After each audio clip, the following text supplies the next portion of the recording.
An aeroplane is not to us a weapon of war, but a flash of silver slanting the skies. The hum of a deep-voiced motor, a feeling of dizziness. It is speed and ecstasy.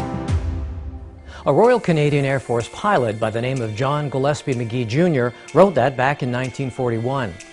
He also wrote the world's most famous aviation poem called High Flight, which he wrote at 30,000 feet in the air while test piloting a brand new Spitfire airplane.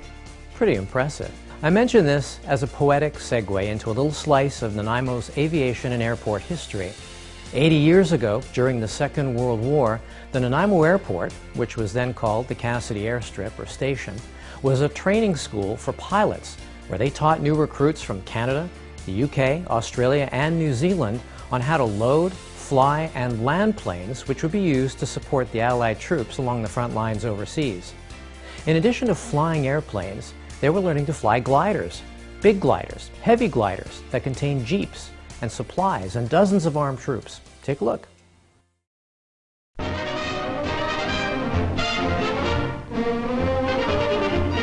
Vancouver Island. Dakota transports manned by air aces warm up at Cassidy Station for Pacific training of Canada's airborne troops. The technique of invasion by air that struck lightning blows for European victory is now turned against Japan. A jeep and its crew, or 2 squads of soldiers, go into these gliders, cargoes of trouble for the Japs. The only training station of its kind in Canada, this 3-month transport flying course schools pilots for casualty flying and parachute dropping, as well as glider towing.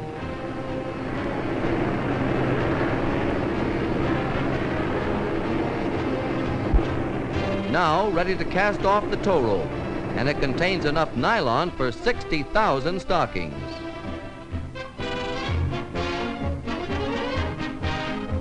Most spectacular branch of modern war, the airborne infantry prepares to join full-scale Allied battle in the Pacific. It was all part of the British Commonwealth Air Training Plan, and it was very successful. Nanaimo, together with 150 other flight schools across Canada, trained over 136,000 Air Force personnel from all over the world, and they did it in only 5 years. Pretty impressive. So the next time you're out at the airport, remember that you're standing on an important part of our history. When the free world needed a champion, Nanaimo answered the call.